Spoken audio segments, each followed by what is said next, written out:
Hey everyone, welcome to my Dacia Spring, registered 12th of March 2025, and it's just over 3 months old. I'm going to give you a 3-month review in this beautiful summer weather. First thing to say, the air conditioning in the car is absolutely superb. It comes out ice cold, so no problems there. Let's get in the cabin, let's talk about a few things. Hey everyone, if you've noticed, I've changed my t-shirt. That's because I'm on a different day. I did the original recording and I wasn't wholly happy with it, so I thought I'd re-record it, hence a different t-shirt. Okay, so that's that one out of the way. Let's talk numbers first over the first 3 months compared to my Mercedes E220 2.1 diesel. Yes, because that's the only thing I can compare to, and that Mercedes is virtually redundant now. But I don't think we're going to be selling it. So, okay, so this car has now done 3,600 miles. And we're going to do a comparison as if the Mercedes had done 6,300 miles. And the money over the 3 months, and then we're going to enhance that to as if it was a year. Yes, and then so this understands the total cost of ownership for a year of this car balanced against the Mercedes E220. First things, I get a lot of comments that people are saying, why didn't you just buy one for £10,000? It's a really good point. That's a really good point. I just want to clear this up. I am not going to spend capital money where I can avoid it. I can take £10,000 and over a year I can get a 15 to 30% return of investment by active investments, not passive investments. I don't believe in passive investments where you put it in a bank and they give you 4.9%. I personally think that's a waste of time, and you're just giving too many people your money for them to extort the potential 15 to 30%. I believe in active investment, so I take my £10,000 over a year and make it worth maybe £11,500 to £13,000. If it's £13,000, that's a £3,000 return of investment in the year. That £3,000 on that capital then pays for this car for the year. That's why I'm not going to buy this car for £10,000, because then I lose out on the capital investment through active investment that I would have done. The problem in the UK, we're educated and indoctrinated to do passive investment, where you let someone else try to make money for you. I don't believe in that. That's the way I think. It just is. So I would never spend 10 grand on this. Got the Mercedes, that's all paid for. Yeah. Let's get on to the numbers. So this car has done 3,600 miles in 3 months. Let's imagine the Mercedes had done that. And in the same time period, we've had the annual MOT for the Mercedes, which cost £800, and that did include a service as well. But we're going to include a service on this car for the yearly. Yes, so hold tight with me. So the Mercedes, if it had done 3,600 miles, it's £800 for the MOT and the service. That's how much it cost this year. In March, at the end of March. Yes? Based on diesel at £1.40 per litre and an average miles per gallon for usage of 35 miles per UK gallon. A UK gallon is 4.55 litres. Yeah, a US gallon is 3.8 litres. Correct me if I'm wrong, guys, over in the US.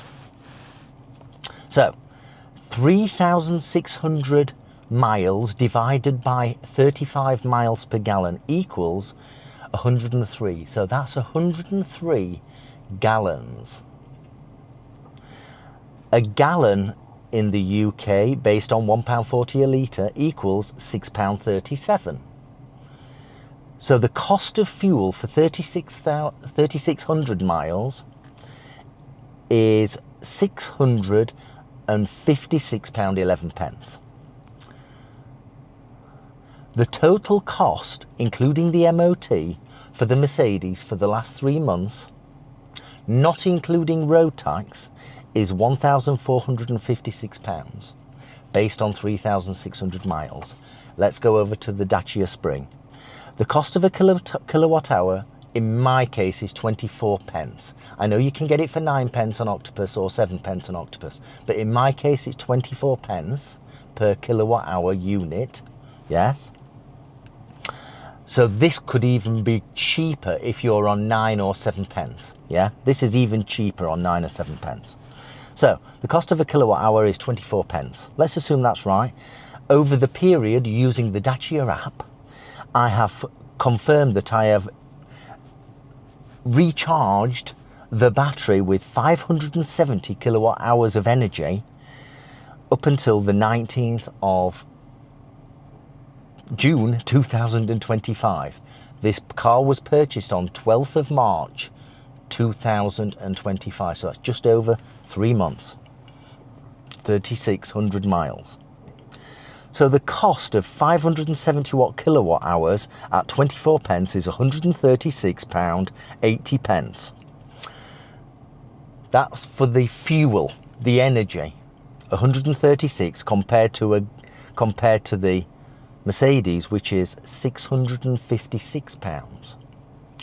But then we've got to take into account the monthly payments of £191. So £191 per month times 3 months, because we're a 3 months review here, is £573.80. So that means the total cost, because there is no, on this particular car, there will be next year, but there's no road tax on this car for this year. So the total cost is £709.80 compared to the Mercedes of £1,456. Now we're going to extrapolate this to a year based on 3,600 in 3 months, 3,600 miles in 3 months. Taking into account for the Mercedes, £1,000 depreciation. There's no depreciation on this because it's PCP. There's no depreciation on the Spring because it's PCP. I just hand it back after 4 years or I buy it, but that's another discussion. So there's no depreciation. Forget about the depreciation on the car. I don't own this, the bank owns it. The bank owns the Dacia Spring. It's PCP, the bank owns it. I'm just renting it off them. And bearing in mind I didn't lay any deposit on this, I just pay a monthly payment. So it's like a lease car. Anyway, back to the Mercedes. Cost of depreciation, £1,000. Fuel, £656 times 4, for a year, £2,624. The MOT, £800, previously done in March, end of March 2025, £800. Road tax, £265 for the Mercedes. A total of £4,689. Let's go over to the Dacia Spring. 1 year. 1 year's worth. The cost of of energy to recharge based on the first 3 months will be, hang on a second, no. The cost of paying the £191 every month for 12 months for a year will be £2,292. The charging of the battery based on the first 3 months will be £136.80 times 4, which is £547.20. That's based at 24 pence per unit. A service, let's include one service of £200. Road tax, 0 for the year. Next year, it will be £200. So the total cost for this car, which is brand new, under warranty, everything's covered, is £3,000 for the year, is £3,039. So that is 66 That is 66% of £4,689. In fact, it's more than 66%. The total for the year for the Mercedes, 4,689. Let's call it 4,700. For the Dacia Spring, £3,039. There's the numbers. It's not massively cheaper, but this car has got a full warranty and it does everything, yeah? So I'm okay with that. That's that. Let's go for a spin while we have the air conditioning on, bearing in mind, like I've said, the air conditioning is ice cold, especially when you use the recirculate button. It just gets colder and colder. Okay, let's go for a spin. I'm in drive. Let's move off. Let's go for a little drive. Yeah?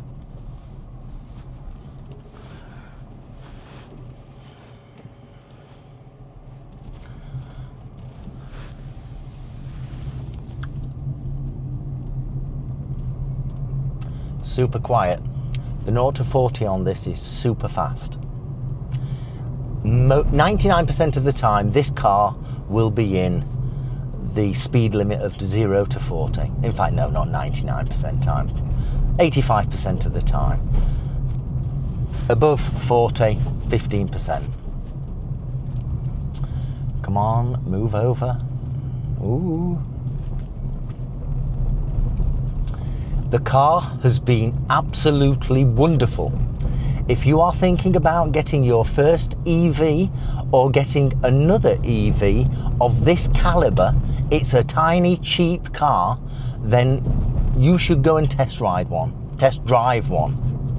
It's been absolutely brilliant. It's currently showing that my average, and bearing in mind it's very warm at the moment in the UK, my average is 5.6 miles per kilowatt hour. That is superb, apparently, so I understand. I'm not an EV specialist, and I'm not a tree hugger either. I'm not one of these that say, oh, you've got to have EVs. You've got to have EVs. I'm a numbers guy, as you probably can tell from the previous conversation of the £10,000 buying it straight away. I'm a numbers guy, and for the use case of this vehicle,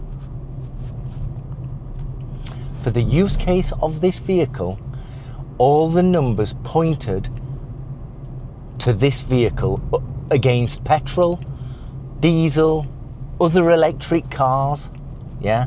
All the numbers came down to this vehicle, and that's why we got a PCP agreement and got the car, yeah? Oh, it's been raining. How ironic. In this area, just. And not in the car park where I was. So all the numbers pointed to this car, and that's why it was purchased. We could have gone for a Chinese equivalent, but the numbers still pointed to this. And also, Dacia are all over the UK. They are all over the UK, so if you need support, we can easily get it. If I went and bought a BYD,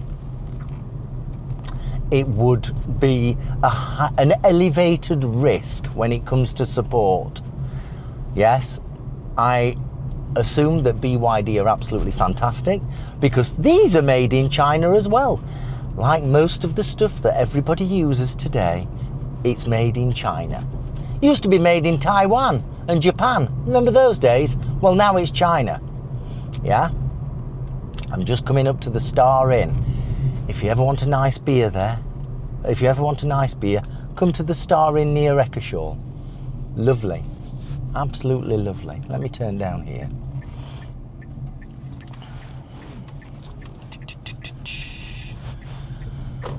I don't know. So it's been absolutely fantastic. The steering is a bit light above 50 mile an hour, but you do get used to that. The air conditioning is very, very good. Super cold. when it comes to making it hot, it does take a minute or two to get really hot. You have to persist with it and let it get hot. However, using the app, you can warm up the cabin remotely, so that when you do get in the cabin in winter time, I am assuming, yeah, because I haven't taken it through a winter yet, we'll just leave it on for 15 minutes and the cabin will be nice and warm when you get into the cabin, yeah? So you don't, you know, while you're making your coffee in the kitchen, just using the app, just turn on the heating, it'll come up and it'll warm up the cabin. The tyres haven't been particularly great. They do squeal a bit and they're not particularly grippy. However, I will say this, as the temperatures have warmed up in the UK, they do seem much better. So I'm going to leave them on. I suspect by winter time of 2025, I will be replacing these with something more substantial. And like some of the people have said in the comments, put 175s on rather than the original 165. That might make the handling a bit better. I shall be doing the 175s. The seat, the comfort of the car is great. I would find the seat difficult because it's quite a small seat. It is a small seat. I would find the seat difficult to do a European tour. But you're never going to do a European tour in a Dacia Spring. We could do. That would be interesting. But in reality, nah. I've done 2 long journeys. The first one was a circular route of 105 miles, and the miles used balanced against the remaining charge available is very, very accurate. So it tells you you've got 130 miles to go when you charge up, and I did 105 and it said I've got 25 miles remaining distance before it gets to 0. So that's good news. I also did another journey from Stafford over to the Lake District, where I had to charge on the motorways and things like that using the fast chargers, and that was brilliant because it's such a small battery. It doesn't take long to charge at 30 kilowatts. It has a maximum charge rate of 30 kilowatts, and it doesn't take long. It's a coffee and a sandwich, which we all stopped for. So it was great, absolutely great. The costs were expensive at 89 pence per kilowatt hour. So the costs were really expensive. It was more expensive, and this is on the motorway and off the motorway, than using diesel. Just saying. I use a granny charger, which works perfectly for my use case. I could have one of the wall box fitted for £1,000 or thereabouts, but I've calculated it out that based on my usage of, let's say, 24 pence per unit and the break-even point on that £1,000 would be 2.5 years. So from my perspective, on the understanding that we're not sure where we're going to be, it wouldn't be a good idea. It's not a good investment of £1,000. So we suck it and we struggle with the 24 pence a minute, which we're not struggling with, but you understand what I'm trying to say. The suspension, I know we're jumping on different things. The suspension is wonderful. It's very utilitarian. And for the use case that we have driving around the country roads of the UK, it works perfectly. It's absolutely brilliant. The storage in the boot is ginormous compared to other small vehicles. And apparently the rear seat is comfortable as well, having had people in the back of it. It's such a tiny car and such a thin car that you can get it through anywhere. You can get it through anywhere. It's a brilliant little car. It's a brilliant little car. Come on, figure out where you're going, Mr. Mercedes.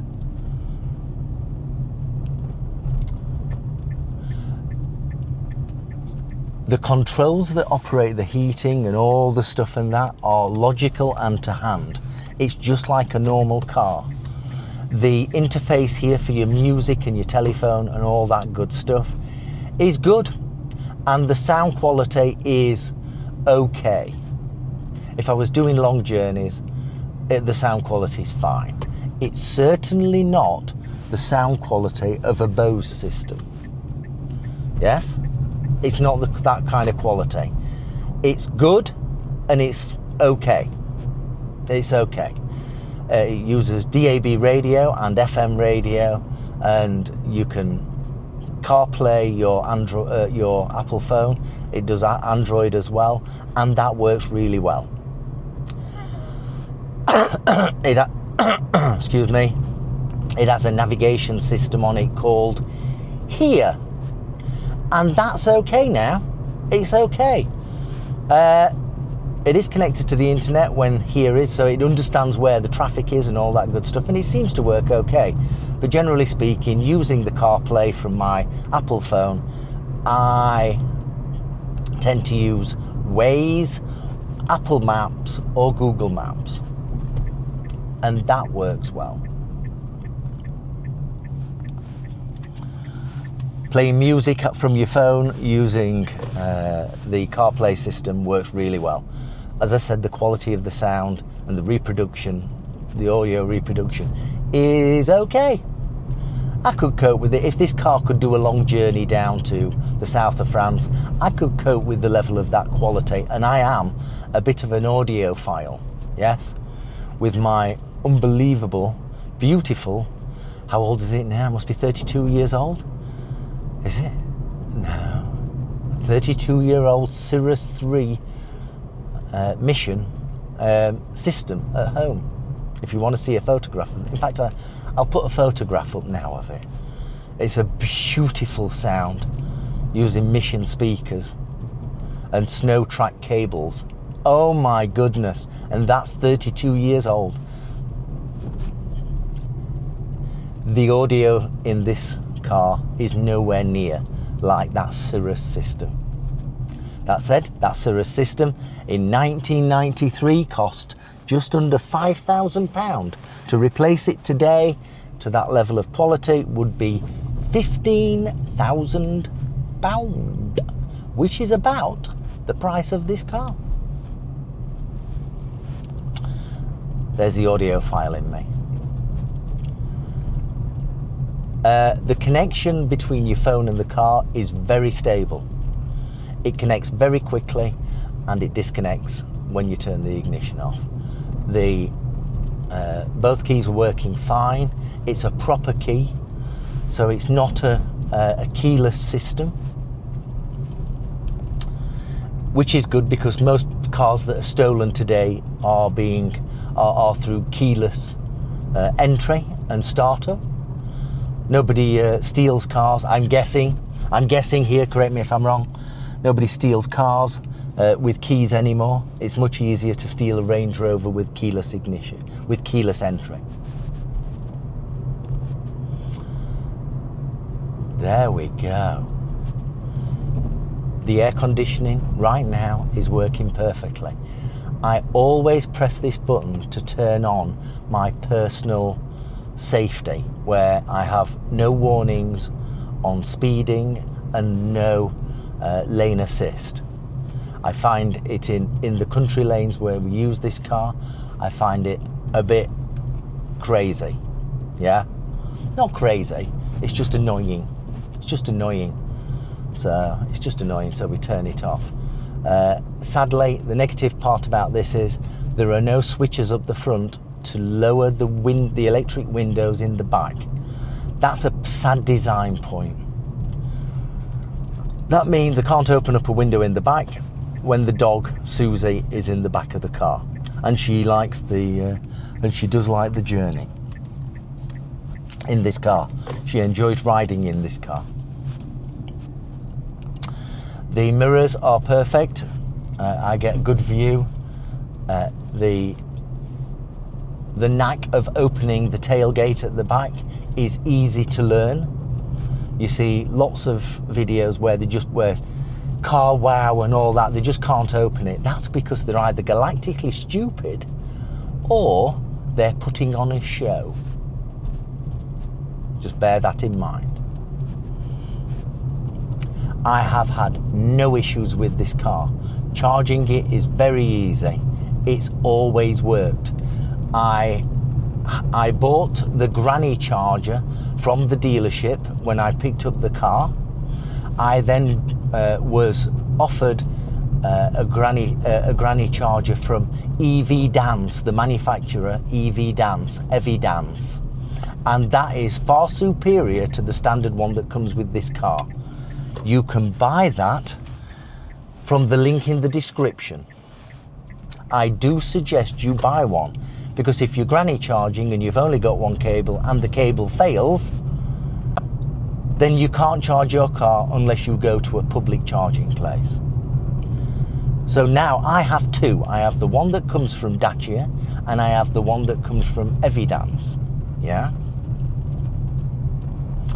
And I always use the Evidance one. The Evidance one seems to be smarter than the one offered from Dacia. The one offered from Dacia is now in the boot, just in case we get somewhere and can charge up on the granny charger. Yeah. The lighting at night is excellent.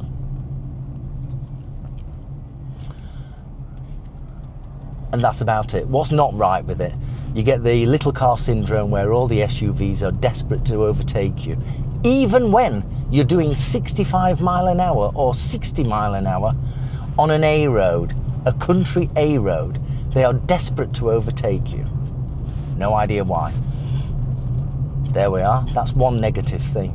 What other negative thing? I've never suffered from range anxiety.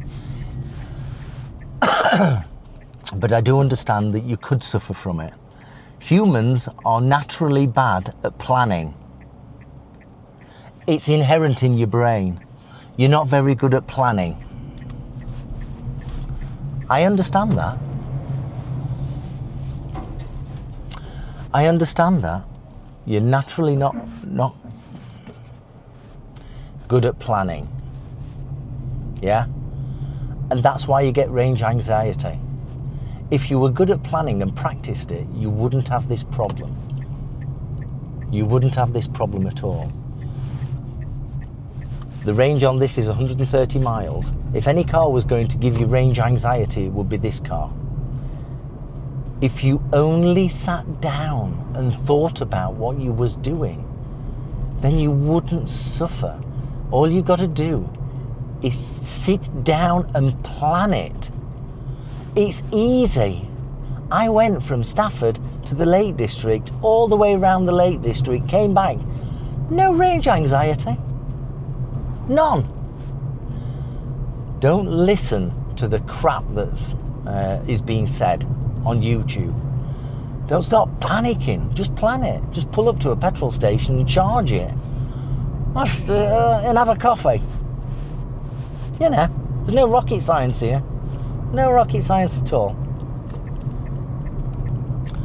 When I'm on the motorway, it gets about 4.6 miles per kilowatt hour, and that's at 75 mile an hour. Yeah? So that's not bad. Like I say, the average at the moment is showing, over the last few days, 5.6 miles per kilowatt hour. You can't go wrong. It's a comfortable car, it's very cheap, perfect for taking the kids to school rather than a Range Rover. But I appreciate that if you want to take the kids to school in a Range Rover, that's absolutely fine. I understand that. I understand. I could have had a Range Rover at £900 a month with a £5,000 deposit, or £10,000 deposit actually. But because of the £900 a month and the £10,000 capital investment,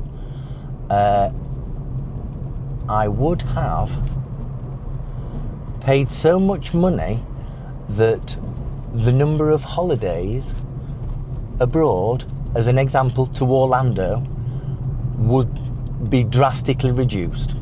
So By having this car, what are you doing? Come on, that's it. By having this car means balanced against a Range Rover, £10,000 deposit, £10,000 deposit and £900 a month, let's say. By having this car, that means I can go to Orlando 3 times in a year, rather than struggling to go on a holiday with the Range Rover that I only use 2% of the day. Yeah? Generally speaking, vehicles that we own are only used 2% of the day. Let me just pull up here and bring the video to a close. Do you understand what I mean? I know it's a long video, but I think for a 3-month review, if you're thinking about buying this, it's worth it. You know, people say, why can't you stop babbling? Why can't you make a video in 3 minutes? If you're thinking about getting a car, you want more than 3 minutes advice or an update on the car that you're thinking about. If you've got this far, I'd be very surprised. But on the understanding, people have got an attention span of about 4.7 seconds now. That's a joke. Any questions, let me know below and I'll try to answer them. Hope you enjoyed this roundup for 3 months owning a Dacia Spring 65 Extreme. It's a great car. If you're thinking about it, go and get a test drive in one of them from your local dealerships. This is my car. It's not sponsored at all, so there you go. Hope you enjoyed it. Drive safely, ride safely, be kind and eat healthily. I'll see you very soon. Thank you. Bye-bye.